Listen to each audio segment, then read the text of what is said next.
Going away, get your bag, check the tag, decision is made, lock your door, need no more, it's already paid.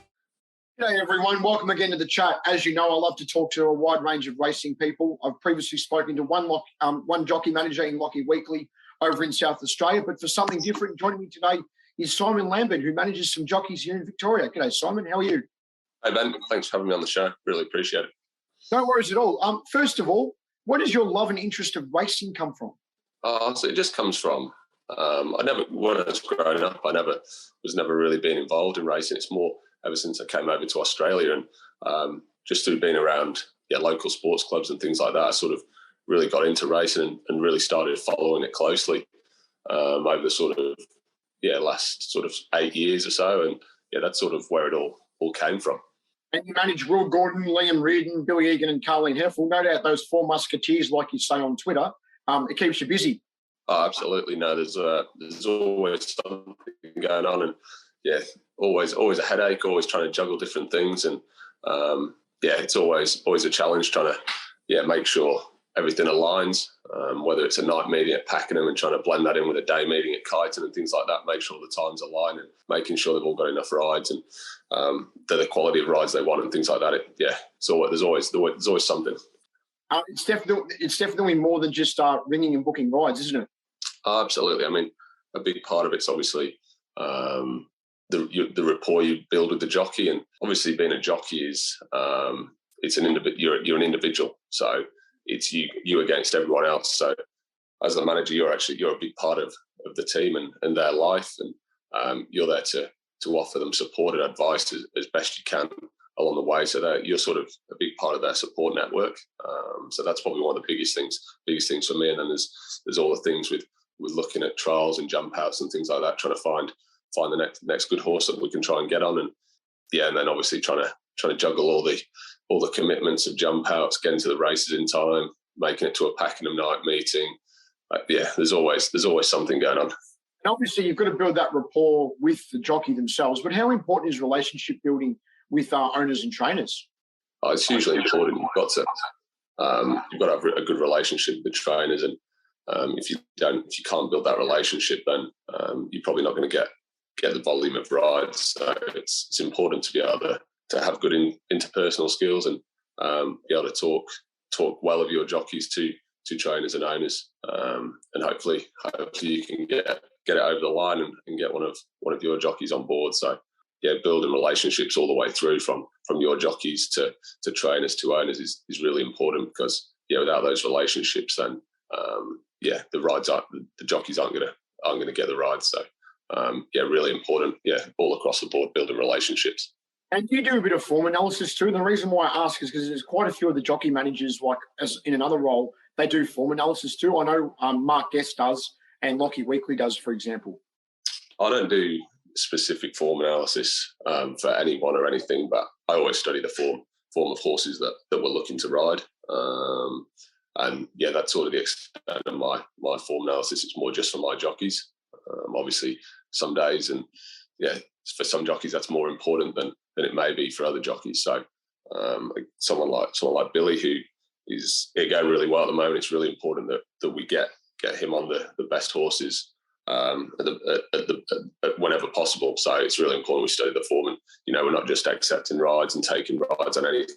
It's got to make sure we study and we're on the best possible chance in that given race. So really important from a manager's perspective to study the form for your jockeys first and foremost. And down the line, I probably won't go into studying the form and doing that for various platforms, but I know a few of the other guys do that, and all that sort of stuff's really handy for jockeys and things like that to take into races.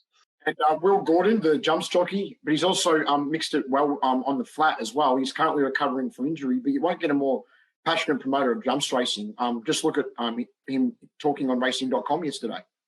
No, Will's probably one of the nicest guys you'll ever meet, and he doesn't have a bad word to say about anyone or anything. And he loves his jumps racing. I'll constantly tell him, "Oh, you sure you need to be riding over the jumps? It's pretty dangerous." But no, fair play to him. He won't be stopping riding over the jumps anytime soon, and that's what he's passionate about. That's what he was brought up doing, and that's what he wants to continue to do. And obviously, the fact he's able to ride on the flats is a real bonus for him. And yeah, I mean, he was the first jockey I took on about 18 months, 2 years ago, and he was probably getting 3 or 4 rides on the flat, and I saw a bit of potential. I saw he could ride well, and he could get down to the lighter weight. So I thought there was a little bit of scope there. And obviously, when he got injured, he was top of the country premiership. So to go from barely getting a ride to being top of the country premiership in the space of 18 months is a credit to him, and the work he's put in,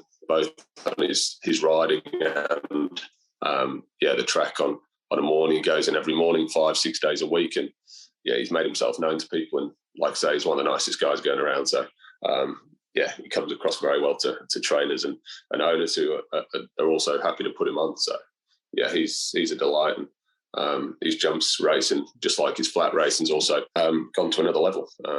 18 months ago, he was just sort of riding here and there over the jumps, and whereas now he's one of the leading jumps riders and gets on a lot of the better horses. So again, credit to him for the work he's done and the yards he's put into to get to that level, because it's all down to his hard work. Without that, and in racing in general, if you don't put the work in, then it's very difficult to progress. And Liam Reardon's certainly a jockey on the rise. Hopefully we see him get more city opportunities soon. No, absolutely. Liam's another guy who works incredibly hard. He'll go down to the track 5 days a week and puts in the hard yards. He'll go into a variety of different trainers, and he's always willing to do some jump outs. He's always willing to do some gallops, whatever it is, whatever it takes to try and take that next step in his career. And he's had some city opportunities. There's been a few times where we've turned down city rides. So we've just made a decision to go and ride in the bush this season.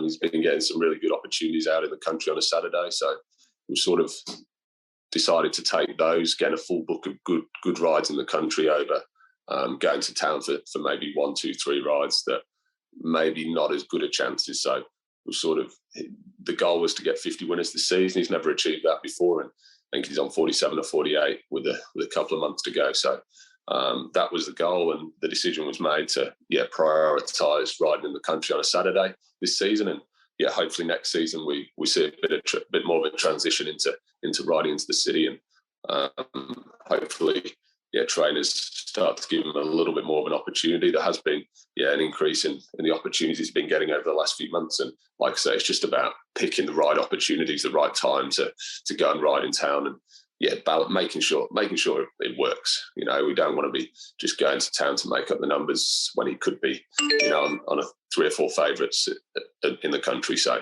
it's just about taking the right opportunities and making sure it balances really.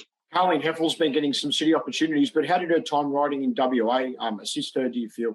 No, I think she improved hugely as a rider, and she got a lot of opportunities, especially in the city, and she really, really enjoyed her time there. And her riding's come on leaps and bounds during her time there, and she's been able to transfer that into her riding here. And unfortunately, she had a pretty bad injury last year, where she broke a femur, and she was out for 6 months. So that she was just really, really starting to go well middle of last year, and then that injury hit, and unfortunately, ruled her out for the best part of 6-7 months. And as you know, in racing, when you're out of the game for a considerable period of time, it takes a little bit of time to work back up. But she's been getting a lot of opportunities, and it'd just be we just got to try and find that little bit of extra quality with her, and hopefully she can keep booting home a few more city winners moving forward. Because like I say, she was flying last year, and when she came back, she got 3 winners nice and quick, and then we had a little bit of a rough spot, and then we've bounced back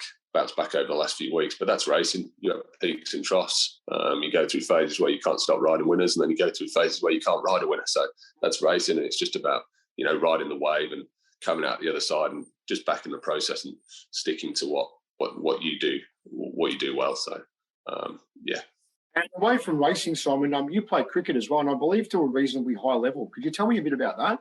Yeah, so cricket's sort of everything I've known. That's how I got to Australia. I played a bit of professional cricket back home with Warwickshire for a few years, and through that, came out to Melbourne as the overseas. Ever since then, I've just been to and froing about 18 months ago. So, that's sort of where I've been at. And yeah, I've loved cricket. Cricket's been everything I've known. That's given me everything.